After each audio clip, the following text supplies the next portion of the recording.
Most projects don't fail because it's some crazy complicated automation, systems or coding task. They fail because people build the wrong thing or get the wrong people to build it or completely neglect support and aftercare. So if you're thinking of building a new piece of software, an integration, a reporting system, here are some things I think you should know first. And this comes after a decade of systems engineering and seeing what's worked really well and where things have gone wrong.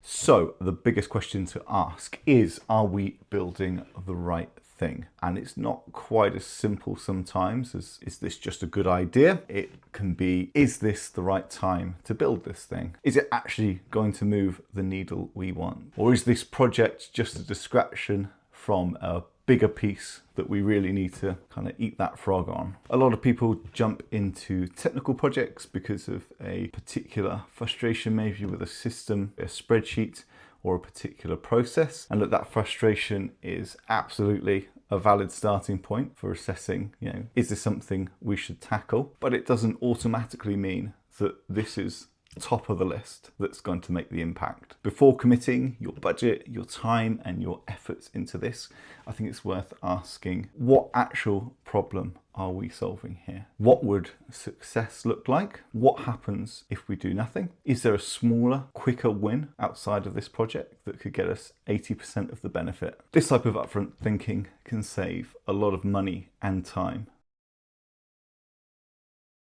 The next big point is, are we hiring the right team? So you've probably already got someone in mind for this. And look, I've seen a couple of examples where people get it wrong, and that's where they actually have the talent internally. There's a team member there that's competent, willing and able and wants to make an impact and could take this on. They might need a little bit of leadership and a bit more time, but they are a great fit for it. But they get overlooked and the company look externally. On the flip side, I've seen other times when companies have gone with an internal team member who's actually incompetent and incapable of doing the task, or maybe it's just so technical that they're never going to be able to achieve it to a high standard and they're kind of set up to fail. And in those instances, it's much better just to go looking off externally. So have a little think, is the person that needs to do this task, do we have it internally, or do we need to look for help outside? When you do go looking externally, I'd recommend getting a few quotes and having a chat with a few different people. Think as well about, does this need to be a freelancer or do we need a larger agency? Or maybe you need a very specialized consultant. When you speak to these people, there's a couple of things I think it's important that you do, or that I highly recommend that you do. Firstly, get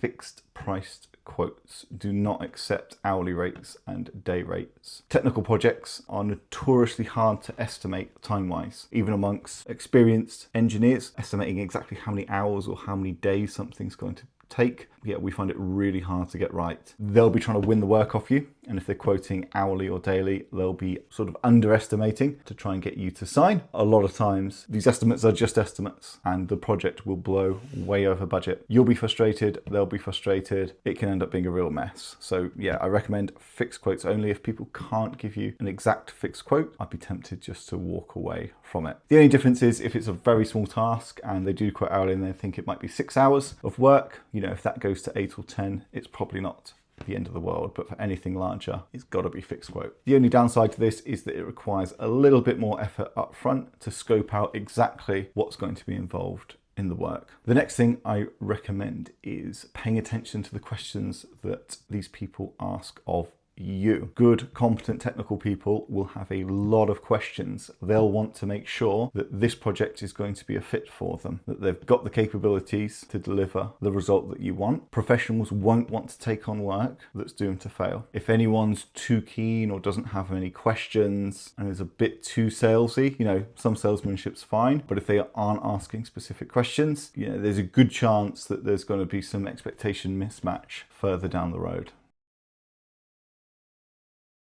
And the final point is thinking about who is going to support this project. So technical projects, whether it's custom software, integrations, automations, things with AI, they need support. I like the car analogy. When you buy a car, you expect it's going to need to be serviced, it's going to have tires changed, there might be problems with the suspension. This is exactly the same with software. It needs people to look after it. So if it's being built internally, that's a little bit different and easier to manage. If it's someone you've gone to externally, make sure you've got the right support agreements in place. Support is usually undervalued by businesses. They put all of the consideration into the build, and support is something they're really keen to absolutely minimize, but it needs some budget allocation and thought. So I'll give you a great classic example of this. When hiring a freelancer, they may build the project, you kind of shake hands and part ways, in 3 months' time there's a problem and they're completely tied up with other work. They're just not able to react. And if it's a critical bug, that can be